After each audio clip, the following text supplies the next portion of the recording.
Stone Cold Steve Austin returns to WWE 2 weeks before WrestleMania 26 to host an episode of Monday Night Raw. I am JayDub, and if you aren't subscribed, go ahead and click that yellow button over there. Thanks. Which show did you watch? Did you watch Impact? Did you watch Raw? Or did you watch both? And if you watched both, type down in the comment section below which show you thought was better, which show entertained you more. All of that good stuff down in the comment section below. Now, I will say, like I said in my last video, I wasn't going to watch TNA for the next month because I wanted them to, get rid of the glitz, get rid of the glamour, and, have a show that is actually filled with substance instead of shock value. So I didn't watch Impact. I didn't even bother to change the channel to Impact even during the commercials. And apparently, after looking at the ratings for Impact, a lot of other people didn't bother to watch either. TNA got a 0.8 rating versus WWE's 3.7 rating. That is funny as hell. I was laughing at TNA for getting a 1.0 last week, so you really know I'm laughing this week for getting a 0.8. A 0.8. And people insist on calling this a fucking war. How can you call this a war when WWE got 5 times the viewers as TNA did? And then you're going to sit up and say, oh, the ratings don't matter. Oh, the ratings don't matter. Fuck that. That is complete bullshit. Yes, the ratings do matter, because if you want to talk about a war, look back to the first Monday Night War. It was all about the ratings. And then, I'm not ignoring the quality of the show. I really enjoyed TNA, not TNA, fuck that. I really enjoyed Raw last night. It was a pretty good show. The WrestleMania 26 build-up was great. Stone Cold Steve Austin, he was great in his role, as always. I mean, what do you expect from Stone Cold Steve Austin? But, yeah, Sheamus, he's really improving on the mic. I'm starting to like his promos. Kind of funny that after he lost the WWE Championship, I'm starting to like him, more than when he actually had it. So I want to see where he lands, whether he beats Triple H at WrestleMania 26 or whether Triple H beats him. I want to see where he lands after that, see, how he maneuvers in WWE without the WWE Championship as a prop. The Vince McMahon versus Bret Hart, that match was officially booked for WrestleMania 26. The contract was signed. It will be a no-holds-barred match. Bret Hart, he took off the cast. He attacked Vince McMahon. That's the only complaint that I have for Raw last night. The ending was kind of anticlimactic.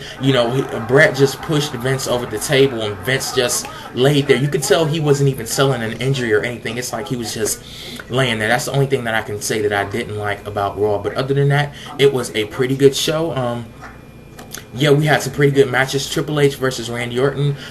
Chris Jericho versus HBK. Even though Chris Jericho punked out of the match, they were pretty good. But yeah, back to my original statements. I'm not ignoring the quality of the show. All I'm doing is looking at it from each and every perspective. For the people that are saying the ratings don't matter, fuck that. Yes, they do. Look back to the first Monday Night Wars. When you hear WCW beat WWE 84 weeks in a row, they're not talking about the fucking quality of the show. What they're talking about is the ratings. WCW beat WWE 84 weeks in the ratings. That's what declared the winner at that point in time. And WCW was beating WWE for those 84 weeks according to the ratings. That's what determines the winner, because like I said earlier in this video, I asked everybody, if you watched both shows, type down in the comment section below, which did you think entertained you more? That's all subjective. It's all fucking opinions. I can guarantee you that everybody will not say the same show. Some people are going to say WWE. Some people are going to say TNA.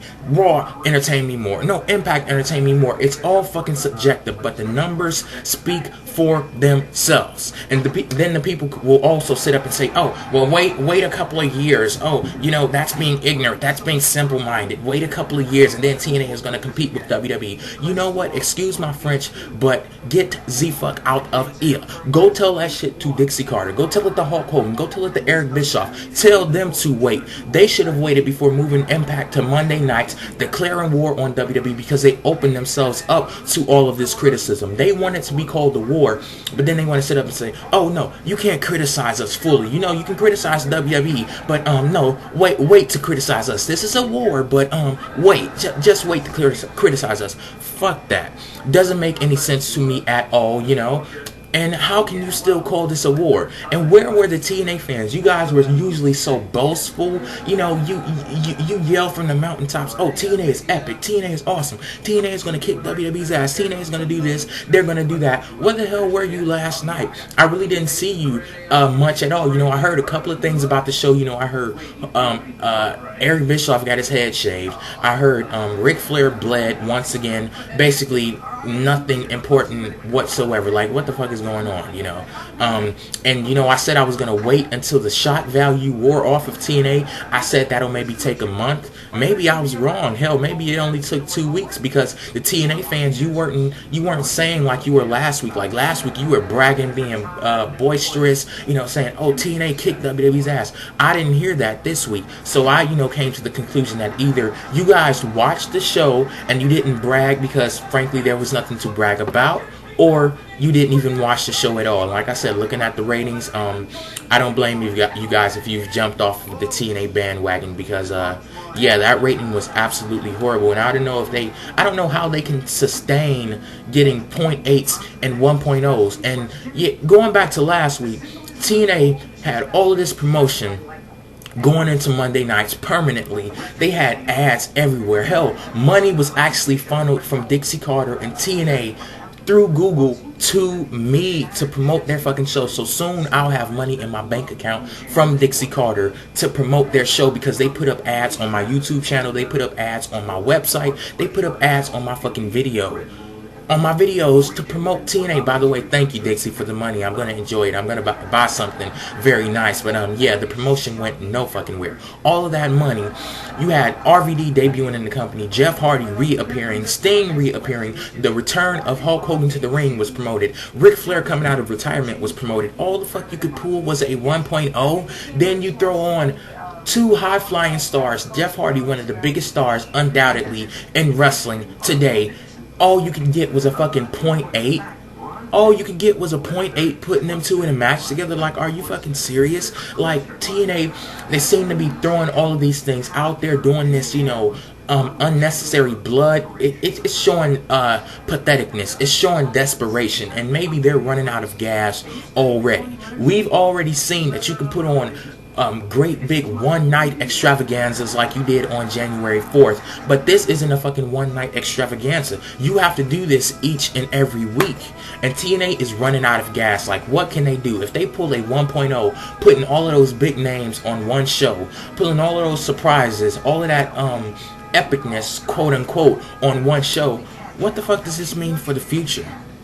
So, yeah, people say Dixie Carter, she listens to the fans. Guess what? I'm not really a TNA fan, but I guess I could call myself a TNA fan for this second right here. Dixie Carter, you're in over your fucking head. Move back to Thursday nights. Grow an audience, and then, you know, instead of people telling me to wait 2 motherfucking years, you wait 2 years. You wait 2 years to declare a fucking war. Don't give me that bullshit. And I know some people down in the comment section below are gonna say, oh, you're an idiot, you're ignorant. Fuck that. You don't know me personally. And for all of you to run around on the internet calling people idiots, calling people ignorant, trying to determine somebody's IQ, trying to determine somebody's intelligence level based on their opinions on fucking professional wrestling, I'll say that in itself is ignorant. That in itself is idiotic. All I'm doing is sharing my opinions. You don't have to fucking agree with me, but all of that's idiot, simple-minded, you know, all of that bullshit, it's irrelevant. It means nothing whatsoever. Like, basically, that shows me that a lot of people, they see their arguments are like fucking Swiss cheese. They have a bunch of holes in it, and they need those personal insults to people they have never met personally. That's pretty ironic. You're personally insulting people you've never met personally. So, yeah, basically their arguments are like fucking Swiss cheese. They see a lot of holes in them, so they throw in the personal arguments and personal insults to fill the void in their statements. But yeah, I guess this was a little rant mode video. Like I said, I really did enjoy Raw. Stone Cold Steve Austin, a lot of people are going to say that, oh, they didn't get what they expected from Stone Cold Steve Austin. You have to realize he retired last year. He officially retired in his acceptance speech going into the WWE Hall of Fame. He is he isn't regularly Stone Cold Steve Austin. He isn't the Hellraiser anymore. He is a legend, a retired legend. Like, what could you expect from him? Like, you got the cursing, even though they bleeped a couple of words. So fucking what? He was still Stone Cold. You got the beer drinking, and then you have people cracking jokes like, oh, he isn't going to come out there with beer. He's going to come out there with diet soda or Capri Suns, and you were fucking wrong. And people were complaining because he didn't do this to the camera. He didn't give the fucking flip the bird to the camera. Well, guess what? There you go. If you were missing it last night, there you go. You got it tonight. You should be happy. I am JayDub. Peace out. Oh, and we also got blood last night on Monday Night Raw. We got fucking blood, and it was all under a PG rating. It was all under PG rating. We had cursing, we had blood, we had, beer, we had hell yeah, we had can of whoop ass, we had all of that, and it was still a PG rating. So, yeah, there you go.